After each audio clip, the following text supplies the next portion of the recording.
Hi, my name is Luke from ADRENO Melbourne, and I just want to show you a few of the items that I dive with for freediving.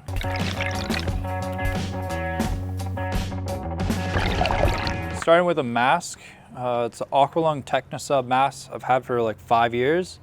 I have a very narrow face and it just fits my face perfectly on that. And then just a simple ADRENO snorkel, semi-rigid. It's soft enough so it's comfortable. But you can bend it, roll it, smash it with weights, and it's not going to break. So it's very easy. Soft mouthpiece, and that's what I appreciate. So it's easy on my gums and all that.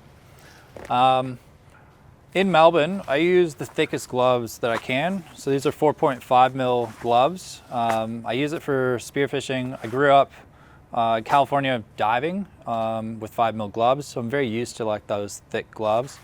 But I find for grabbing lobster, it really helps to protect your hands from getting poked with spines and all that type of stuff.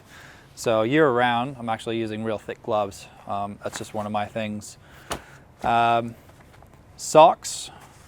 I use a 4 mil sock, and that's to fit into my foot pocket. So my foot pockets are a little bit big to accommodate my socks.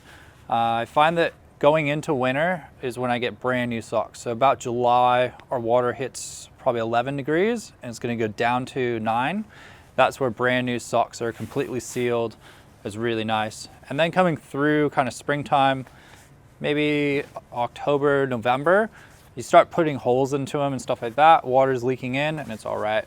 And then by summertime, I got like massive holes through my socks, but it's not affecting me. Floats and float lines and stuff like that. Just a simple hard float. Most of my diving's shore-based. So this is just thrown in the back of the car. It's easy to travel with. It holds up abalone or crays in a catch bag, and it's pretty much indestructible. Definitely have a flag because there's a lot of jet skiers and boats and stuff like that. So just protection to just let them know that you're in the water.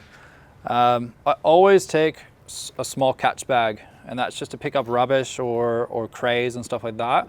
I found that I hook it a little bit unique. So my float line has a couple different shark clips to it, but at the back, I go ahead and connect the shark clip straight to the float, and I use this other shark clip to catch straight to this catch bag. And so I just kind of hook it on a few of the parts of the mesh. And what that does is it makes this very easy to open, put the crays or abs in, and it's not like constantly closing by hooking onto a long line. It also keeps it kind of closer to the surface.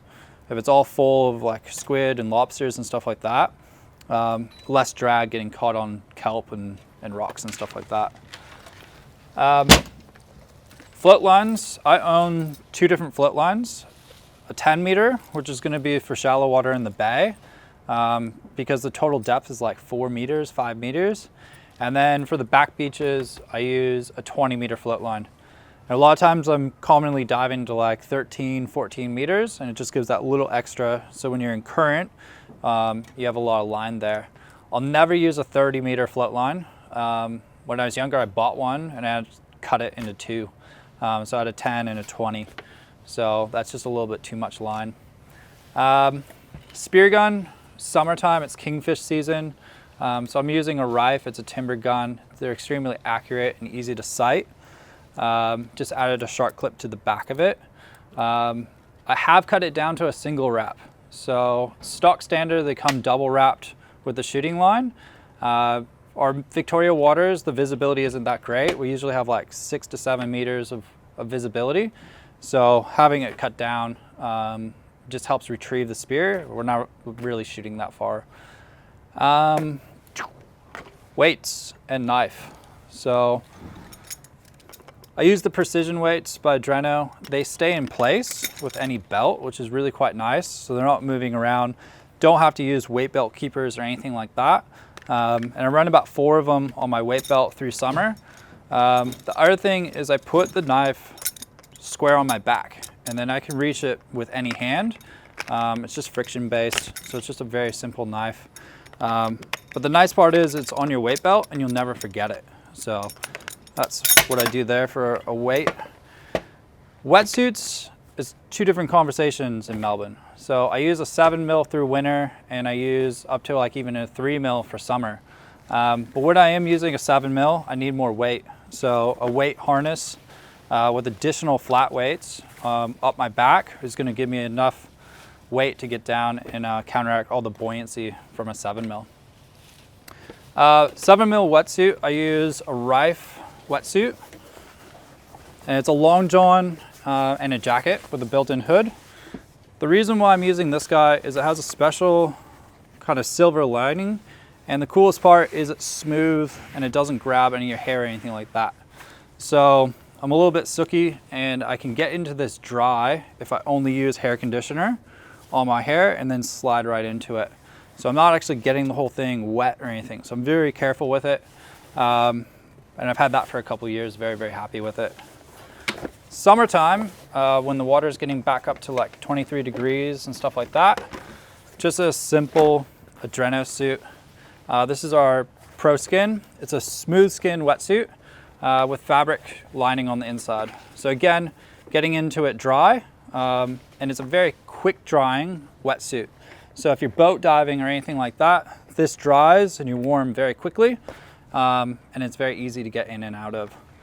This is a wetsuit I also travel to the tropics with. So any coral sea trips, I'll have this up in the tropics.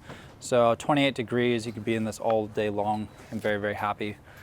Fins, I use a fiberglass blade, and I use soft. I'm like 6'4", so it's like 190 something tall, and my legs are extremely long. So I want something very, very easy to kick and bend, so I could do long dives. Some of our dive sessions here are like 4 or 5 hours in the water, and that's shore diving. So it's continuous kicking, and we're not actually going to great depths, but we're just kind of kicking around. So it's very nice to have something nice and flexible, doesn't wear out your legs too much. That's kind of my general kit. So thanks for checking it out.